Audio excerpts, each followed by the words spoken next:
Ya, memang kalau dari awal, kalau pelaku-pelaku pengusaha industri sebenarnya sudah memperkirakan bahwa, dengan gejolak ya, ekonomi global akibat daripada pandemi COVID-19 ini memang, sudah dipastikan bahwa pemerintah suatu saat pasti mengambil kebijakan kenaikan BBM ini. Karena memang kalau diteruskan juga kita tahu bahwa ini akan sangat menggerus daripada APBN kita. Di satu sisi APBN kita ini juga merupakan stimulus yang mampu menggerakkan sektor-sektor yang lain dalam hal ini. Nah, dalam hal ini memang kalau kita lihat yang paling utama nanti yang akan membebani, biaya produksi adalah, namanya transportasi dan logistik dalam hal ini. Makanya, kami juga sudah menyampaikan kepada pemerintah supaya betul-betul kenaikan logistik dan juga transportasi ini harus dikontrol dan harus diambil kebijakan oleh pemerintah. Supaya jangan sampai misalnya kenaikan itu melampaui daripada batas kenaikan daripada BBM. Karena yang saya katakan tadi kalau misalnya solar industri itu kan memang aman ya, itu tidak pengaruh dengan kenaikan BBM ini. Tapi memang yang namanya biaya logistik transportasi ini memang harus harus betul-betul pemerintah mampu melakukan pengawasan. Bila perlu memang harus segera ya mengumpulkan para pelaku-pelaku usaha di bidang logistik dan transportasi supaya disepakati harga naiknya itu adalah yang layak gitu loh, yang Mhm, memang menyesuaikan, mhm. tidak melampaui. Karena itu nanti akan membebani daripada cost, daripada biaya produksi dan transportasi yang nanti agak berdampak terhadap kenaikan harga-harga barang-barang dalam hal ini. Mhm. Jadi memang kita sangat berharap supaya Menteri Perhubungan tidak lengah dalam hal ini, harus kontrol segera ke lapangan sehingga nanti tidak suka-sukanya nanti ya pengusaha-pengusaha menaikkan daripada harga daripada transportasi ini. Mhm. Apakah transportasi umum, apakah logistik, apakah truk misalnya, itu harus betul-betul dikontrol dengan baik gitu, Iya, Mas. berarti harus ada tarif batas atas begitu ya Pak, dan juga tarif atas bawah begitu. Berarti kalau dari kacamata Anda setuju Pak dengan kenaikan harga BBM bersubsidi ini?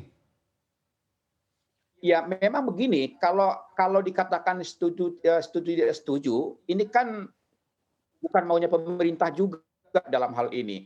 Memang ini sesuatu kebijakan yang tidak boleh, tidak harus diambil, karena Mhm. ini bukan hanya dialami oleh Indonesia, hampir di seluruh dunia juga mengalami hal yang sama. Kalau nanti ini tidak dilakukan penyesuaian, yang saya katakan tadi, APBN kita sudah tergerus sekali, karena sampai saat ini pemerintah juga sudah menganggarkan sekitar 502 triliun. Sedangkan sampai kapan gejolak harga minyak mentah dunia ini kita tidak tahu. Sampai kapan perang daripada Rusia Ukraina kita tidak tahu dalam Mhm. hal ini, ya. Sehingga memang jangan sampai misalnya APBN kita tergerus ya kepada subsidi kita karena masih banyak sektor-sektor yang lain dalam hal ini. Mhm. Kami melihat begini, Mas.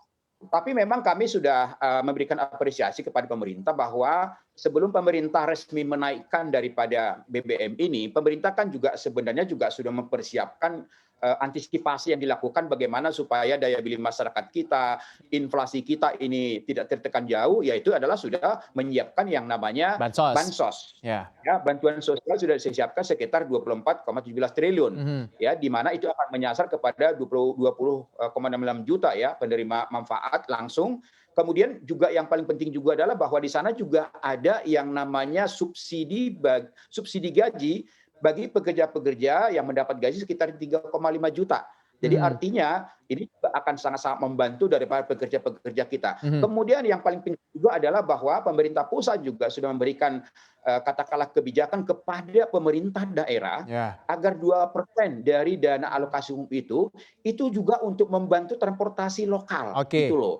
Mhm. Nah, jadi artinya mudah-mudahan dengan adanya kebijakan ini juga ya baik di daerah maupun untuk logistik mudah-mudahan harga atau kenaikan transportasi logistik ini lebih lebih bisa ditekan gitu loh, Oke. bisa lebih ditekan ya tidak begitu jauh sehingga nanti tidak akan juga membuat harga-harga barang kita naik signifikan. Mhm. Nah, Oke. kemudian kalau Pak Sarman, saya ada ya dua Mas. hal menarik sebenarnya yang mau saya tanyakan sama Bapak. Yang pertama, kalau Bapak mengatakan tadi harus ada upaya intervensi dari pemerintah terhadap sektor transportasi dan juga logistik, begitu harus ada penetapan berapa persen kenaikannya, berapa persen Pak? Kalau kita lihat dari alokasi dana alokasi umum gitu ya, dan juga dana bagi hasil begitu yang dialokasikan oleh pemerintah daerah 2% terhadap sektor transportasi. Kalau ada subsidinya, berapa persen dong harus ada berapa persen realistisnya begitu kenaikan dari cost begitu ya atau harga dari sektor transportasi ini? Nah, kalau kita lihat kan, kenaikan, harga BBM bersubsidi ini kan ya di kisaran 30% ya Mhm. dalam hal ini. Nah, tentu memang ya seharusnya ya Kementerian Perhubungan lah segera melakukan hitung-hitungan. Karena pertama ya ada kenaikan 30%. Akan tetapi ada juga subsidi yang akan diberikan oleh pemerintah daerah, baik itu kepada transportasi umum misalnya maupun terhadap ojek misalnya dalam hal ini. Nah, ini tinggal dihitung nih dengan adanya subsidi yang diberikan oleh pemerintah daerah, kemudian juga dengan kenaikan daripada 30% ini, kira-kira ini yang layak berapa gitu loh. Artinya bagi kita adalah jangan sampai misalnya kenaikan ini ya tanda kutip ya, itu sangat melambung gitu loh. Dan itu juga nanti akan bisa mendongkrak terhadap biaya kos yang akan berpengaruh terhadap naiknya harga-harga barang di pasaran. Nah, hitung-hitungannya tentu akan ada di Kementerian Perhubungan, Mas. Makanya kami sampaikan bahwa ini harus segera duduk bersama ini, ya. Pemerintah Kementerian Perhubungan harus duduk bersama dengan pelaku-pelaku usaha yang bergerak di bidang transportasi dan juga dengan logistik. Ini kewajarannya berapa gitu loh. Dengan hitung-hitungan yang tadi bahwa kenaikan 30%, akan tetapi juga Mhm, pemerintah daerah juga punya tanggung jawab untuk memberikan subsidi mhm, ya terhadap transportasi lokal di daerah maupun daripada teman-teman kita pelaku daripada Gojek misalnya. Jadi ini sesuatu yang mhm. menurut kami juga sudah diantisipasi pemerintah. Nah, harapan kami memang eksekusinya harus cepat gitu Oke. kan, harus cepat supaya jangan sampai nanti di lapangan harga-harga transportasi ini tidak terkontrol Mhm. gitu loh, Sudah ada membuat para komunikasi belum konsumen. Pak Sarman antara pengusaha transportasi dengan pihak pemerintah khususnya Kementerian Perhubungan, Pak?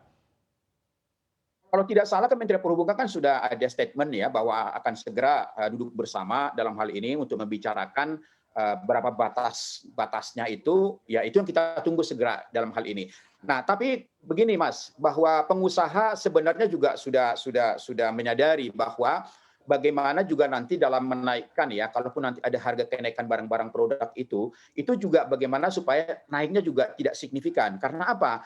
Pengusaha juga menyadari kalau naiknya terlalu tinggi, ini juga nanti akan membuat daya beli masyarakat kita juga semakin menurun dan nanti produk-produk kita banyak tidak laku dalam hal ini gitu loh. Jadi pengusaha juga sangat hati-hati ya bagaimana supaya barang-barang yang diproduksi ini tetap laku dan laris di lapangan ya kepada konsumen. Ya makanya harganya itu pasti akan disesuaikan dengan yang terjangkau saat ini gitu loh. Mhm.